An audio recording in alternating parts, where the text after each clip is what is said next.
गयाजी से बड़ी खबर है। गयाजी कोर्ट को भी बम से उड़ाने की धमकी दी गई है। ईमेल के माध्यम से बम से उड़ाने की धमकी दी गई है। कोर्ट परिसर में भारी संख्या में पुलिस फोर्स तैनात कर दिए गए हैं। कोर्ट के सारे कार्यों को फिलहाल स्थगित कर दिया गया है और सुरक्षा एजेंसियां भी सतर्क हो गई है और वहां पे प्रशासन की मौजूदगी भी है। अधिक जानकारी के साथ संवाददाता प्रदीप हमारे साथ जुड़ चुके हैं। प्रदीप, आपसे कुछ देर पहले पटना सिविल कोर्ट को धमकी दी गई थी बम चुराने की, अब गयाजी से खबर आ रही कि वहां भी सिविल कोर्ट पर यहां धमकी दी गई है। क्या पूरी जानकारी मिल पा रही है? किसे धमकी दिया गया है और धमकी का माध्यम क्या ईमेल है? क्या क्या तस्वीर है फिलहाल वहां कोर्ट की? जी बिल्कुल, आपने सही कहा। ईमेल के माध्यम से गया न्यायालय को उड़ाने की धमकी दी गई है, जिसके बाद से पूरे कोर्ट परिसर में पुलिस बल को तैनात किया गया है।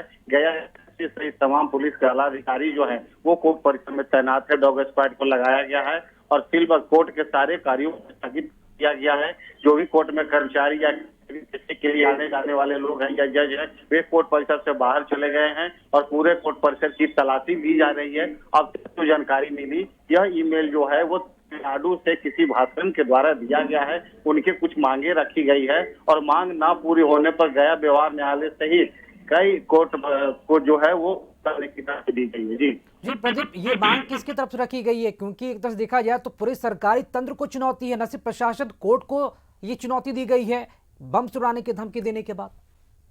निश्चित रूप से पूरे तंत्र को एक बहुत बड़ी चुनौती देने वाली यह बात है और यह जो सूचना आई है वो ईमेल के माध्यम से आई है और अब तक जो जानकारी मिली है से आया है। अब तक जो जानकारी आ रही है, लीटे ग्रुप के एक सदस्य भास्करन को लेकर यह धमकी दी गई है कि अगर उसे कुछ क्षति पहुंचाई जाती है या वो पूरी ना होती है तो ऐसी स्थिति में कोर्ट परिसर को उड़ाया जाएगा। प्रदीप, इससे पहले भी कोई सूचना या फिर ऐसी कोई धमकी मिली है क्या गयाजी में, वहां पर कोर्ट परिसर को धमकी? जी बहुत पहले एक बार इस तरह का मामला आया था, लेकिन वह महज अफवाह होकर रह गया था।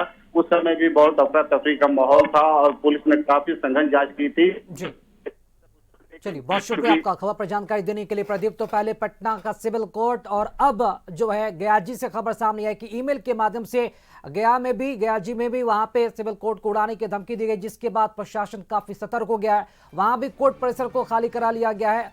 सुरक्षा एहतियातन वहां पर इन तमाम चीजों को देखते हुए पुलिस भी जांच में जुड़ गई है। बड़ा सवाल ये उठता है कि सरकारी तंत्र के सामने यहाँ पर आखिर वो कौन ऐसे गिरोह हैं या फिर अपराधी तत्व के लोग जिन लोगों ने पूरे सरकारी तंत्र को चुनौती दे दी है और कोर्ट परिसर को बम चुराने की धमकी दी है। देखना होगा कि पुलिस कहां तक पहुंच पाती है या फिर नहीं।